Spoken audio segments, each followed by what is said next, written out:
The morning watch had barely turned when the lookout and the foremasts of HMS Exeter called down to the bridge. The time was 0614 hours. The date was December 13, 1939. The position was approximately 34 degrees 34 minutes south latitude, 49 degrees 17 minutes west longitude, the South Atlantic, some 150 nautical miles east-southeast of the mouth of the River Plate, where the Argentine and Uruguayan coastlines converged at the edge of the continent. The sun was still low and oblique, and the sea was running in a long, moderate southwest swell. Visibility was good, the kind of clarity that comes with clean oceanic air well away from shore. There was a light wind from the southeast, and the surface temperature had that particular flatness that belongs to deep water far from any coast. Captain Frederick Bell stood on the compass platform of Exeter, a heavy cruiser of 8,390 tons displacement, armed with 6 8-inch guns in 3 twin turrets. She was the heaviest ship in Commodore Henry Harwood's Force G, a small British squadron assembled in the South Atlantic for a specific purpose, to find and destroy the German pocket battleship Admiral Graf Spee. The lookout's report was brief and professional. Smoke on the horizon, bearing approximately 320 degrees, range unknown. Bell raised his binoculars. To understand what that smoke meant and why its appearance would set off one of the most tactically audacious and historically consequential naval engagements of the entire war, you have to go back 3 months, to the first days of September 1939, and to the port of Wilhelmshaven, Germany, where a ship unlike almost any other afloat had slipped her moorings and put to sea under orders of the highest secrecy. The Admiral Graf Spee was a panzer ship, a German term meaning armored ship, a class the British had taken to calling pocket battleships, a designation the Germans considered both inaccurate and somewhat insulting, though it stuck. She displaced approximately 16,020 tons at full load. She was 186 meters long. She was driven by 8 MAN diesel engines producing 56,000 shaft horsepower, giving her a maximum speed of just over 28 knots. She was armored up to 100 millimeters at the main belt with a reinforced deck. Her principal armament consisted of 6 11-inch guns in 2 triple turrets, one forward, one aft, capable of firing a shell weighing nearly 300 kilograms to a range of more than 36 kilometers. Supporting these were 8 5.9-inch secondary guns, numerous anti-aircraft weapons, and a pair of torpedo tubes. She carried a Heinkel H-60 float plane for reconnaissance. She had been designed deliberately to outrun anything she could not outgun, and to outgun anything she could not outrun. She was a commerce raider, a strategic weapon intended not to engage enemy warships in fleet engagements, but to strangle British maritime trade by destroying the merchant vessels that carried oil, grain, meat, cotton, and manufactured goods across the Atlantic and Indian Ocean trade lanes. Britain depended on those sea lanes in a way that Germany did not. Roughly 55 million tons of cargo entered British ports each year. Without that flow, the island could not sustain its war effort, its industrial output, or its population's food supply. The Graf Spee sailed from Wilhelmshaven on August 21, 1939, 11 days before Germany invaded Poland, 11 days before the formal declaration of war. Her commander was Kapitan zur See Hans Langsdorff, 45 years old, a career naval officer of considerable professional reputation. He had served in the Imperial German Navy at the Battle of Jutland in 1916. He was known within the Kriegsmarine as a disciplined, intelligent, and, notably, humane officer. He had been hand-picked for the commerce raiding mission by Admiral Erich Raeder, Commander-in-Chief of the German Navy. Langsdorff sailed with sealed orders. His mission was to be activated only when war was formally declared, which it was on September 3, 1939. At that point, the Graf Spee and her supply ship Altmark, which would serve as a floating fuel depot and eventually as a prison vessel for captured British merchant crews, were already in the central Atlantic, in position to begin operations. Between September 30th and December 7th, 1939, the Graf Spee hunted across roughly 30,000 nautical miles of ocean. She sank 9 British merchant vessels totaling approximately 50,089 tons of shipping, 9 ships in 10 weeks. Each sinking was carried out with scrupulous attention to the rules of prize warfare as Langsdorff understood them. Warning shots first, crew evacuation enforced before the ship was destroyed, no British sailors killed by direct German action.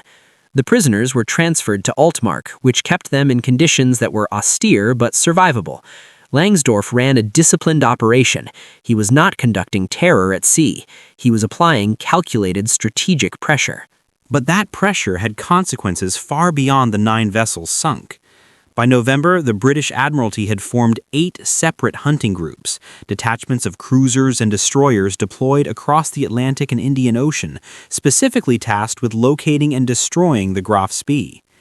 Every one of those groups represented naval tonnage diverted from other missions.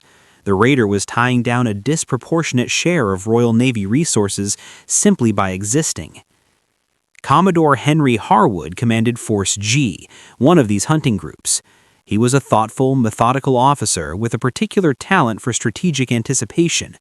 By early December, he'd concluded, through careful analysis of the Graf Spee's known movements and the geographic logic of South American trade patterns, that the raider was most likely to appear off the River Plate region sometime around December 13.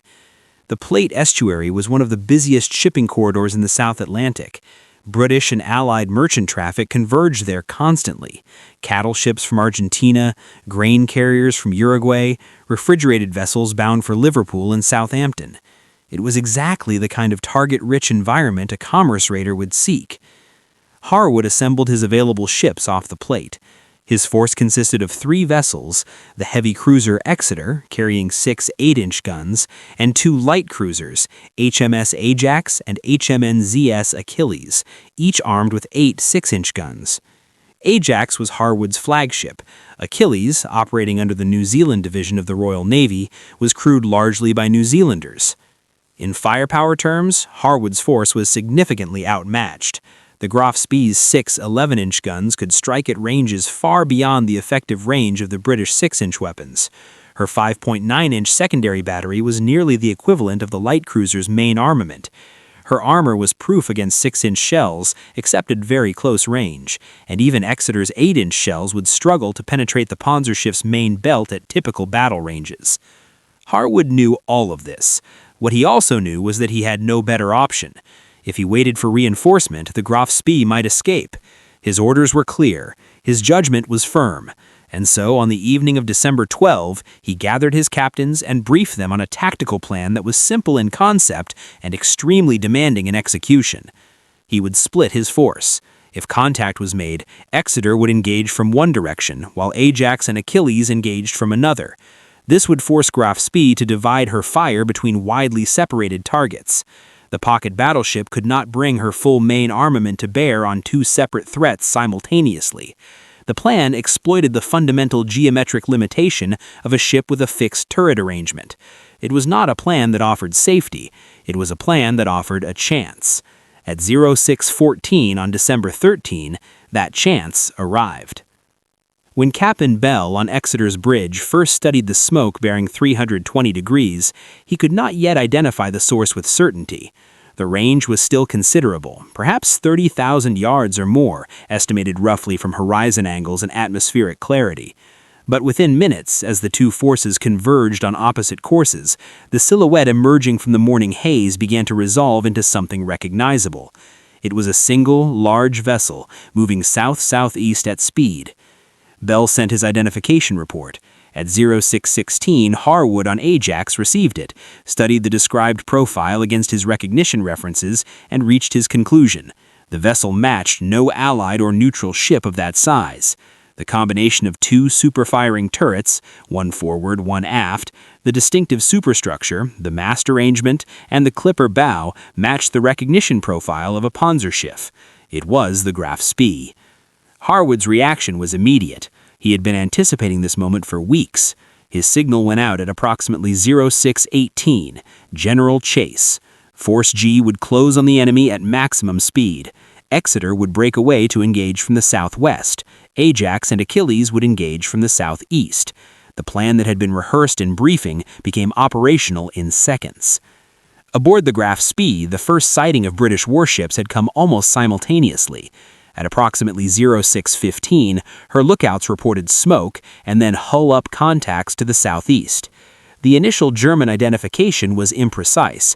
There was a brief period in which the contacts were assessed as possibly one cruiser and two destroyers, a much less formidable threat than the reality. This misidentification, though corrected within minutes, shaped Langsdorff's initial response. His immediate instinct was to turn toward the contacts rather than away. He would close and destroy what appeared to be a light force rather than evade. It was a fateful decision.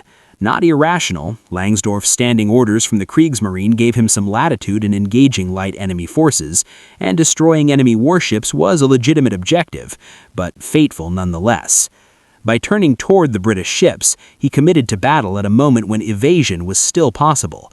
The Graf Spee had the speed to run southeast at 28 knots, and in the early morning light, with her diesel engines capable of generating almost no funnel smoke compared to oil-fired vessels, she might have opened the range before the British could fix a firing solution. Instead, she closed. By 06:17, the ranges were dropping rapidly. Both forces were converging. Harwood's plan was already in motion. Exeter was peeling off to the west-southwest, making 28 knots, her crew at action stations, her 8-inch turrets training out. At 06:18, Graf Spee opened fire. Her forward turret, Anton turret, fired the first ranging salvo. Three 11-inch shells, weighing 300 kilograms each, left the barrels at a muzzle velocity of 890 meters per second. They crossed the intervening water in approximately 30 seconds. They were aimed at Exeter, the largest and most dangerous British ship. The first salvo fell short, but not by much. On Exeter, the sound of incoming shells is not precisely a sound at all, not at first. The first indication is frequently visual, the geysers of displaced water rising beside the ship, tall columns of pale green and white, the displaced sea thrown upward by the kinetic energy of a heavy shell impacting at high angle. Then comes the concussive pressure wave, a physical blow against exposed skin and eardrums, even at distances measured in hundreds of meters. Then the sound itself, a deep rolling detonation that arrives delayed from the impact, because sound travels slower than light. Exeter's gunnery officer had already begun ranging procedures. At 06:19, she returned fire with her forward turrets. Y turret was not yet bearing, opening at a range later assessed at approximately 19,400 yards. The British 8-inch guns threw a 118-kilogram shell to a maximum range of approximately 27,400 yards. Against the Graf Spee's main belt armor of 100 millimeters, they would need to strike at relatively close range and at favorable angles to achieve penetration. At 19,000 yards, the shell trajectories were steep enough that there was some prospect of plunging fire through the deck armor, which was thinner, approximately 40 to 45 millimeters, but the probability calculations were not in Exeter's favor. None of this mattered to the men at Exeter's guns. They loaded and fired by the numbers, the mechanical sequence of trained gunnery. Breech open, shell rammed, cartridge rammed, breech closed, elevation set, trainer on bearing, fire. The guns recoiled. The smoke cleared momentarily in the morning air. The spotters watched for fall of shot. Meanwhile, Langsdorff had now positively identified his opponents. The contact he had initially taken for a destroyer pair was in fact two light cruisers, Ajax and Achilles, closing rapidly from the east-southeast, and the heavy cruiser Exeter was now diverging to the southwest, opening the angle between the two British forces. Harwood's tactical geometry was already imposing itself. Langsdorff faced the fundamental dilemma that Harwood had designed for him.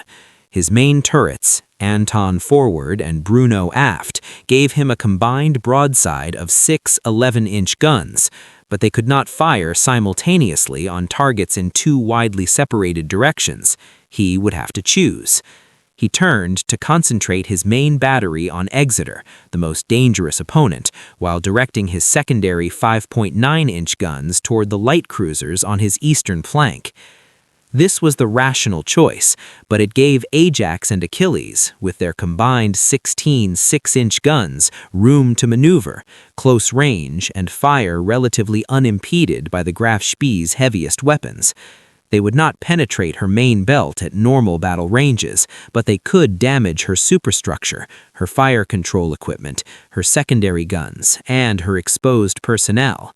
And at very close range, at angles where the trajectory was less oblique, there were sections of the German ship where 6-inch shells could do serious damage. At 0621, Graf Spee's second salvo struck close aboard Exeter. A shell exploded in the water approximately 20 meters to port. The blast threw fragments across the upper deck. Several men in exposed positions on the bridge wings were wounded.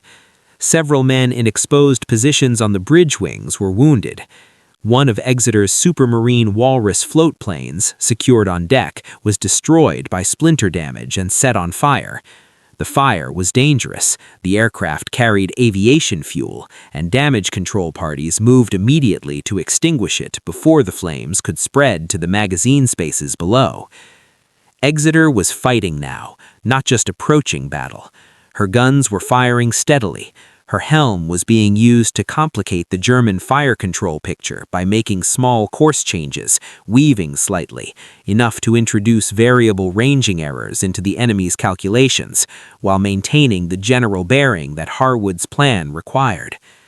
At 0623, Graf Spee's third salvo found Exeter. 2 11-inch shells struck. One hit forward on the starboard side, penetrating the hull plating above the waterline and exploding internally. The second struck near B turret, the forward twin 8-inch mount, with devastating effect. The turret was wrecked. Both guns were destroyed. The shell's detonation killed or wounded virtually every man in the turret crew and in the compartments immediately adjacent. Shell splinters swept the bridge. Captain Bell was hit in the face, minor wounds, not incapacitating, but everyone around him on the compass platform was killed or badly wounded. The bridge communications failed. Voice pipes were cut. The electrical circuits to the steering position were severed.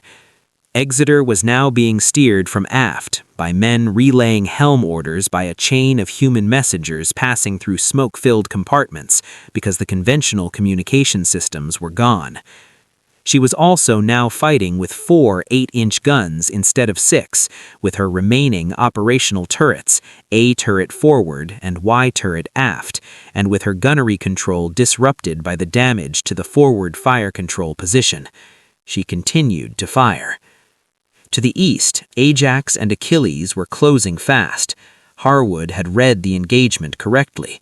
By drawing the Graf Spee's main battery toward Exeter, the 2 light cruisers had been given relative freedom of maneuver. They were now at approximately 16,000 yards and closing, both ships at their maximum speed, their 6-inch turrets trained to starboard, their gunnery teams working through initial ranging. At approximately 0623, Graf Spee opened fire. Ajax followed within seconds. Their combined fire was not individually devastating. The 6-inch shells, each weighing approximately 51 kilograms, were comparatively light against Graf Spee's armor, but collectively they imposed a maintenance obligation on the German ship. Every minute that German gun crews spent managing incoming fire from the east was a minute of degraded efficiency against Exeter to the southwest. The geometry worked. The pressure was real. Graf Spee began maneuvering to maintain her firing solution on Exeter while managing the light cruiser threat with her secondary battery. Her 5.9-inch guns, 8 of them in a combination of single and twin mountings, began tracking Ajax and Achilles. She also launched smoke from her after funnels to begin obscuring herself from the eastern threat. But Langsdorff could not be everywhere at once. His ship was powerful, but singular. 3 British ships were forcing him to solve 3 simultaneous tactical problems: maintain fire on Exeter to the southwest, suppress the light cruisers to the east, and manage his own ships maneuvering without presenting a predictable target. Each of these tasks competed for the attention of his officers, his fire control teams, and his guns. At 0625, Exeter scored her first confirmed hits on Graf Spee. The precise number of shells in this early phase is disputed in the historical record, but it is clear that at least one 8-inch shell struck the Graf Spee's bow area, penetrating into the oil storage spaces forward of the main turret barbette. This hit did not cause catastrophic structural damage, but it contaminated a significant portion of the Graf Spee's fuel oil supply with seawater, a critical development whose full significance would not become apparent until hours later. A second hit, also in this early phase, struck near the Graf Spee's galley area amidships. It wrecked the cooking facilities, a detail that would later play a role in Langsdorff's assessment of his ship's operational sustainability. By 0630, approximately 12 minutes into the battle, the situation on all sides had evolved sharply from the opening positions. The tactical balance was not static, it was shifting with every salvo. Exeter had now absorbed 2 major hits and multiple splinter strikes. Her B turret was gone. Her forward bridge was destroyed as a command center. She was listing slightly to starboard from floodwater entering through the shell holes above the waterline, though her damage control teams were managing the ingress. She was steering from aft. She was making approximately 28 knots, though her navigational officers were working from positions that had never been designed as primary command facilities. And yet, she was still fighting. This is not a detail to pass over lightly. The men aboard Exeter were doing something extremely difficult, maintaining coherent, accurate naval gunnery from a heavily damaged ship under fire from a vessel that significantly outgunned them, while communicating through improvised methods, while their wounded were being treated in spaces that were increasingly crowded with casualties, while the noise of their own guns and the German shells and the damage control equipment created a physical environment of sustained, extreme intensity. Captain Bell, his face bandaged from his wounds, moved to an aft conning position.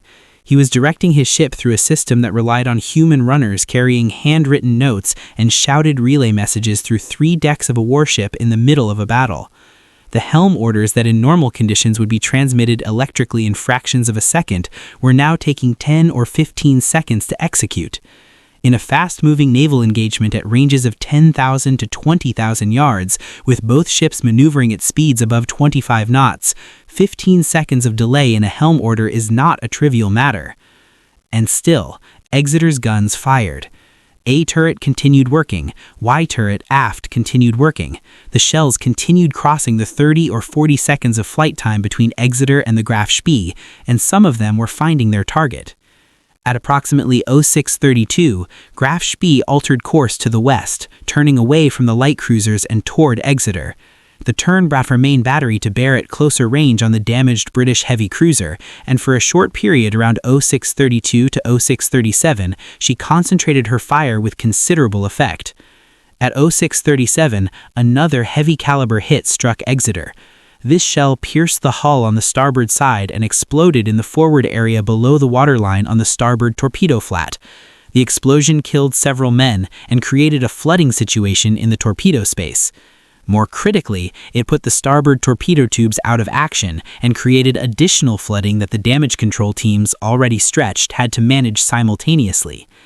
Exeter was now operating with 1 forward turret and 1 aft turret, significant flooding forward and amidships, no forward bridge, no conventional helm control, and with casualties mounting in every forward compartment. Her speed was still approximately 28 knots. She was still firing. But the mathematics of the engagement were becoming severe.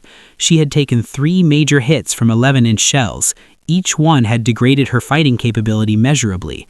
The human and mechanical cost was compounding. At some point, the cumulative damage would reach a threshold at which she could no longer fight effectively. That threshold was not yet reached, but it was visible.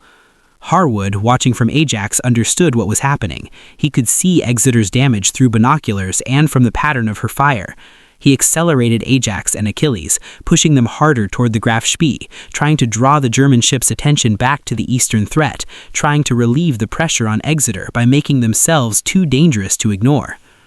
The gunnery duel that had been progressing at relatively long ranges now began to compress.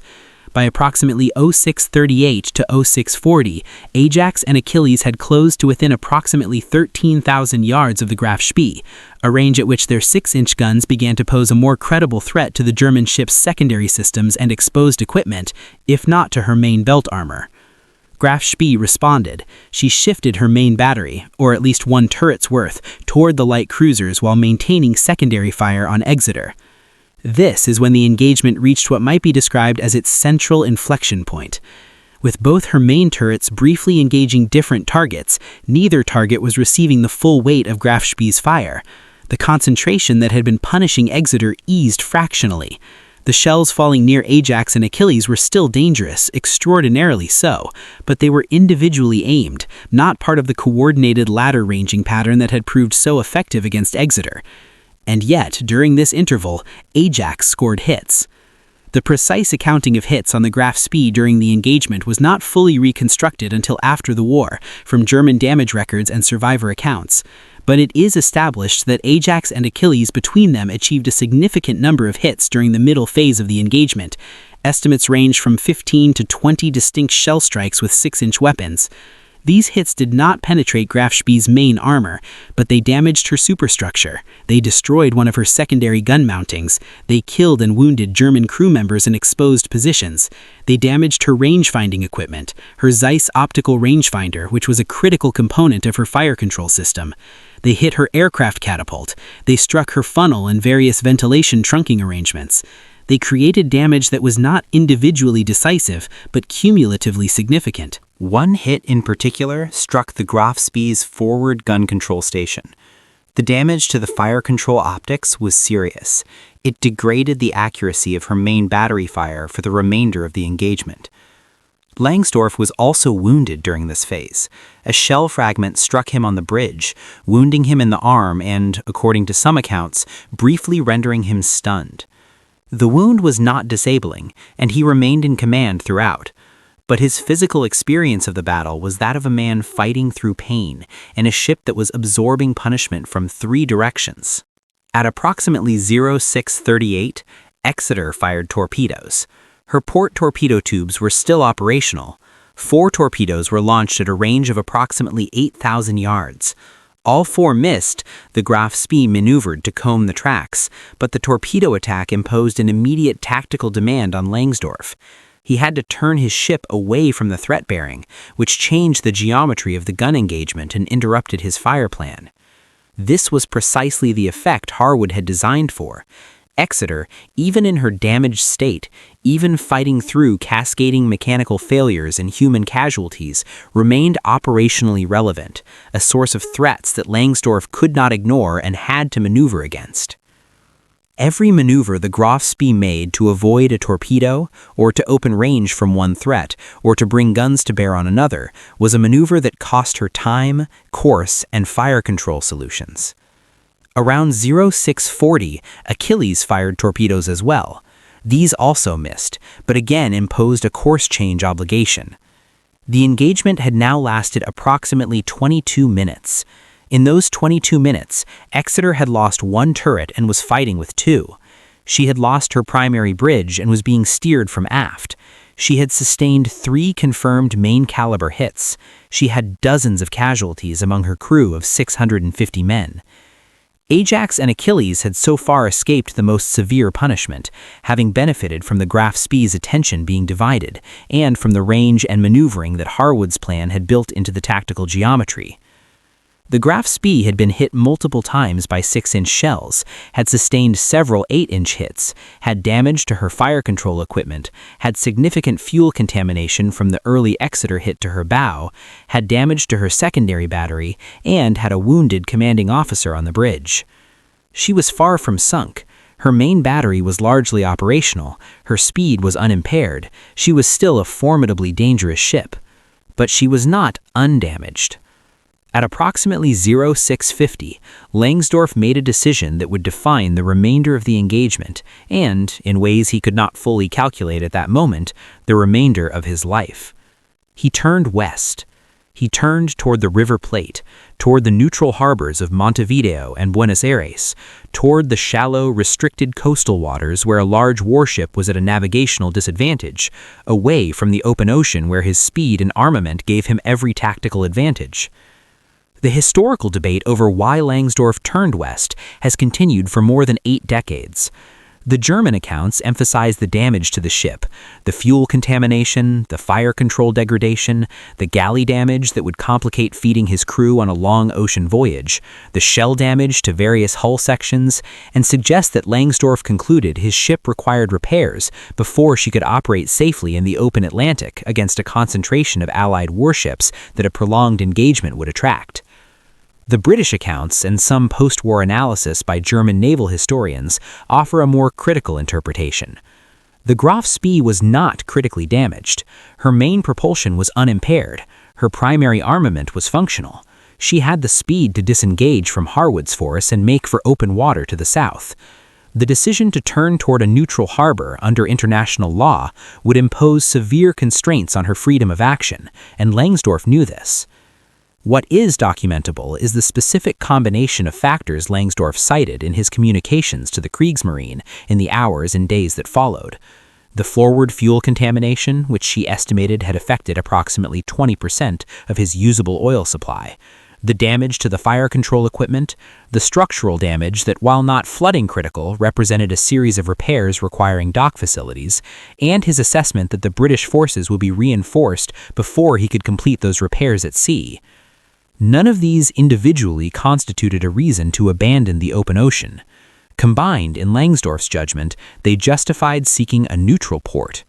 He chose Montevideo, Uruguay, 300 nautical miles to the west. Harwood, watching the Graf Spee turn, initially feared it might be a tactical maneuver, a course change designed to open a firing arc or to comb a torpedo track. But as the turn continued and as the Graf Spee's course stabilized on a westerly bearing, the interpretation changed. She was disengaging. She was running. Ajax and Achilles gave chase at full speed. Exeter, severely damaged, was directed to make for the Falkland Islands for emergency repairs. Harwood did not risk her further. She turned southeast and began the long, wounded transit towards Port Stanley. The pursuit that followed was another phase of the engagement, one that lasted not 90 minutes, but the better part of the day and into the night. Ajax and Achilles shadowed the Graf Spee at ranges that kept them in visual contact, but generally outside the range at which the German ship's main battery could engage with high accuracy, given her fire control damage.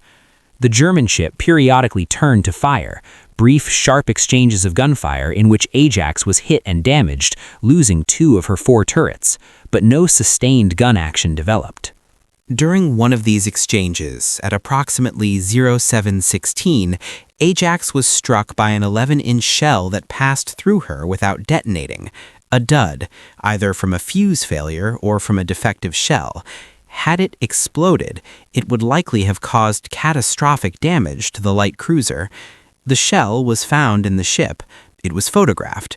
It became one of those quiet documentary details that remind you how arbitrarily the mechanics of war distribute survival and destruction. Achilles also received splinter damage during these phases of the pursuit, but avoided serious hits. By late afternoon of December 13th, the Graf Spee was in Uruguayan territorial waters, moving toward the port of Montevideo. Harwood anchored his 2 damaged cruisers just outside the 3-mile limit and began sending his damage reports and situation assessments to the Admiralty. The Graf Spee anchored in Montevideo harbor at approximately 23:50 on December 13th. She had fought a 90-minute battle in the morning and completed a 300-mile run to the west under constant shadow from British cruisers. She had 36 dead and 60 wounded among her crew of approximately 1150. She had significant damage to her bow, her fire control equipment, her secondary battery, her internal compartments, and her fuel supply. Under the Hague Convention of 1907, which governed the behavior of belligerent warships in neutral ports, the Graf Spee was entitled to remain in Montevideo for a maximum of 24 hours for humanitarian purposes, disembarking her wounded, burying her dead. Any repairs beyond the minimum necessary to make the ship seaworthy for a voyage to the nearest home port would constitute a violation of Uruguayan neutrality, and Uruguay had the legal right to intern the ship and her crew for the duration of the war if the terms were violated. Langsdorff requested a 14-day extension to complete repairs. Uruguay granted 72 hours. The calculation Langsdorff now had to make was brutal in its simplicity. He needed to know what waited for him outside the harbor. If the British had reinforced Harwood's damaged force, if there were heavy cruisers or battle cruisers now patrolling the deep water beyond the Plate estuary, then emerging from Montevideo with a damaged ship into a superior force was a death sentence for Graf Spee and potentially for much of her crew. He sent his intelligence officers to gather whatever information was available. The British, meanwhile, were orchestrating a strategic deception of remarkable sophistication. The Admiralty had dispatched the heavy cruiser HMS Cumberland to the area. She arrived on the night of December 14th to 15th, replacing the badly damaged Exeter and giving Harwood a more substantial force. But Cumberland was one ship, and the combined British force of Ajax, Achilles, and Cumberland was not, in truth, equal to a fully operational Graf Spee. What the British did was feed false information through channels they knew the German naval attaché in Montevideo was monitoring. They arranged for neutral observers to report sightings of supposed British warships entering the area. They created signals traffic suggesting the imminent arrival of the battlecruiser HMS Renown and the aircraft carrier HMS Ark Royal, both of which were in reality hundreds of miles away, refueling at Rio de Janeiro. Langsdorff's intelligence assessments, filtered through the noise of deliberate deception and neutral nation rumor, indicated that a powerful British force was assembling outside. His estimate of what awaited him, whether accurate or shaped by the British deception, became the foundation of his final decision. On December 16th, Langsdorff sent a message to the Kriegsmarine High Command. He laid out 3 options: fight his way out, attempt a run to Buenos Aires, a shallow water port where Graf Spee might have difficulty operating and where Argentine neutrality posed the same internment risk, or scuttle the ship in Montevideo harbor. Berlin's reply directed him not to allow the ship to be interned. It did not explicitly order scuttling, but the operational logic of the instruction, given the alternatives, pointed in one direction. On the afternoon of December 17, 1939, the Graf Spee left Montevideo harbor. The international press had gathered in enormous numbers. Newsreel cameras were positioned on shore. Thousands of spectators watched from the waterfront and from small boats in the harbor mouth. The Uruguayan government had organized naval vessels to observe the departure and to ensure compliance with the 24-hour neutrality extension terms. The ship moved out into the estuary, into the shallow brown waters where the freshwater of the River Plate meets the salt of the South Atlantic. At approximately 1854, a series of explosions detonated inside the Graf Spee. Her crew had been transferred to Argentine vessels hours earlier. The charges were placed throughout the ship, in the engine rooms, in the magazine spaces, in the hull below the waterline. The detonations were sequential. They were followed by a spreading fire. The ship settled in the shallow water of the Plate estuary, burning through the evening and into the night. She did not sink completely. The water was too shallow. She burned for several days, a column of smoke visible from Montevideo and from the Argentine coast, a signal fire visible for miles in every direction across the flat, tile water. In Buenos Aires, on the night of December 19, 1939, Hans Langsdorff wrote 3 letters, one to the German ambassador, one to the commander-in-chief of the Kriegsmarine, Admiral Erich Raeder, one apparently personal in nature, the contents of which were not made fully public. He ordered a German naval ensign, the old Imperial German war ensign, not the swastika flag, spread on his hotel room floor. He lay down on it. He shot himself with a service pistol. He was 45 years old. The letters he left behind explained in professional and restrained language that he had considered it his duty to share the fate of his ship. He expressed satisfaction that his crew had survived. He expressed no regret about the decisions he had made during the battle. The German Naval Command received his letters on December 20th. His death was reported in German newspapers without the dramatic treatment that might have been expected. His funeral in Buenos Aires was attended by German diplomatic personnel and by members of his surviving crew. He was buried in the German section of the Chacarita Cemetery in Buenos Aires. He remained there. The aftermath of the River Plate battle extended well beyond the immediate military accounting. The 9 British merchant crews held aboard the Altmark, the Graf Spee's supply ship, remained captive after the Panzership's destruction. Altmark attempted to return to Germany through Norwegian coastal waters, carrying her prisoners in conditions that had deteriorated through the months of captivity. In February 1940, HMS Cossack, a British destroyer, boarded Altmark in the Norwegian Jossingfjord in an operation that violated Norwegian territorial neutrality but freed the prisoners. The operation produced one of Churchill's most memorable phrases, as Cossack's crew called below decks into the dark of the prison hold, "The Navy's here." 303 British merchant sailors were freed. Exeter reached Port Stanley in the Falkland Islands and underwent initial emergency repairs before making the long passage to Britain for full reconstruction. She returned to active service in 1941 and was subsequently sunk by Japanese naval gunfire in the Battle of the Java Sea in March 1942. Her surviving crew, those who had endured the River Plate, were taken prisoner by the Japanese. Ajax was repaired and continued service throughout the war, operating in the Mediterranean with distinction. Achilles, the New Zealand cruiser, was repaired and returned to service, eventually being transferred to the Royal Indian Navy after the war and serving under various ensigns until the 1970s.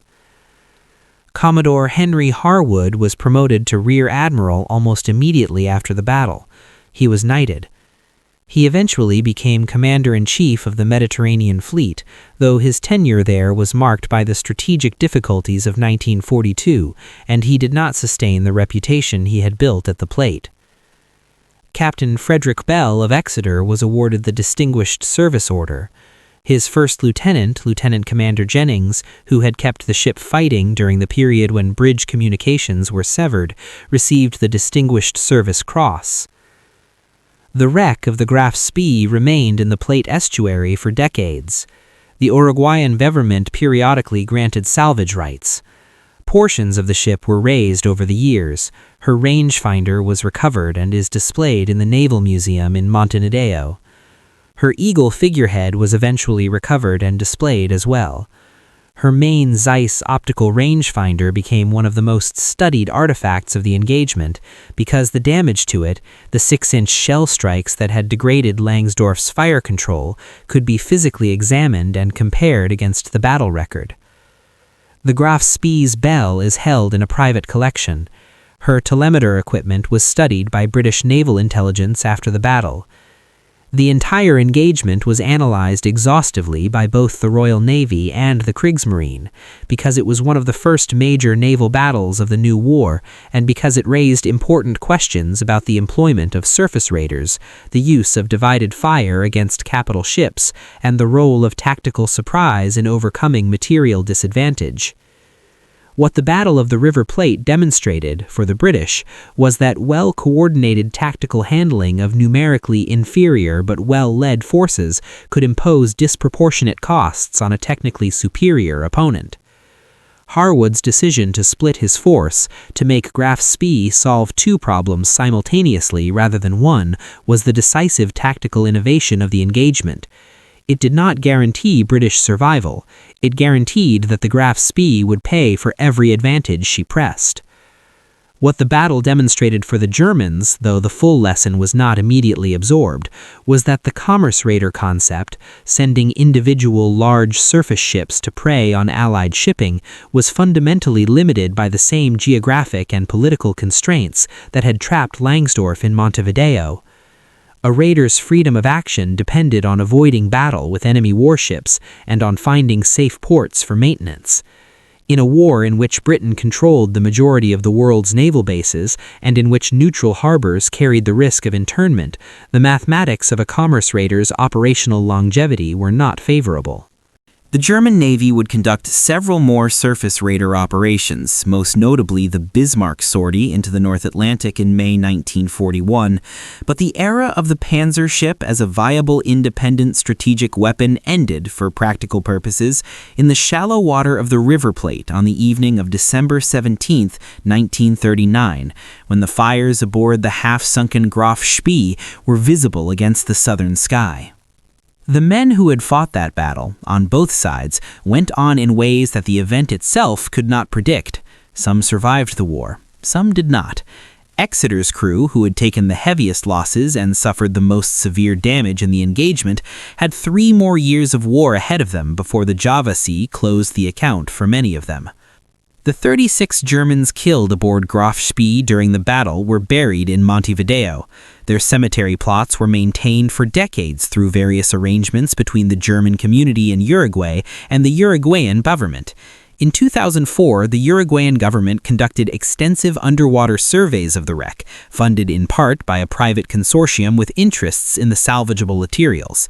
The operations were complicated by the legal status of the wreck, the interests of the German and British governments, and the physical conditions of the estuary. The wreck is not fully accessible today. The anchor of the Graf Spee was raised and displayed on the waterfront of Montevideo for years, an object of significant ambiguity, a relic of an enemy warship displayed in a neutral country in a city whose waterfront cafes once filled with reporters and diplomats and intelligence operatives during those strange, compressed days of December 1939, when the fate of a single ship seemed, briefly, to be a matter of global consequence. It was, in one sense, a small battle, 1 ship against 3, 90 minutes of guns, a week of diplomacy and intelligence theater, a decision made in a Buenos Aires hotel room. No cities fell as a result, no front lines moved, no campaign was determined. But battles are not always measured by what they change in the immediate strategic sense. They are sometimes measured by what they illuminate, about the capabilities of weapons and the limits of tactics, about the human cost of decisions made at high speed under pressure, about the gap between the reputation of a weapon and the reality of its employment in contested conditions. The Graf Spee had crossed 30,000 miles of ocean, sunk 9 ships, and avoided every British hunting group dispatched against her. She was defeated not by a superior force, she was never defeated in a strict tactical sense, but by the compounding of damage, the constraints of international law, the isolation of a raider far from home in a war that her country was not yet winning at sea, and by the judgment of a commanding officer who chose his crew's lives over a fight whose outcome, in his estimation, was not favorable. Whether that judgment was correct remains a question that naval historians have debated ever since. What is not debated is what happened in the Plate estuary as the winter sun went down on December 17, 1939. The ship burned, the crew lived, the captain died, the war went on. The men who served in the South Atlantic in December 1939, British, New Zealander, and German alike, left behind a record of professional conduct in extreme circumstances that deserves to be read carefully and remembered without distortion. The details of that record are what remain when the dramatics fade. The distances, the shell weights, the helm orders carried through smoke by runners, the logbooks, the damage reports, the letters, they are precise, they are sufficient, they do not require embellishment. Remember them for what they actually did.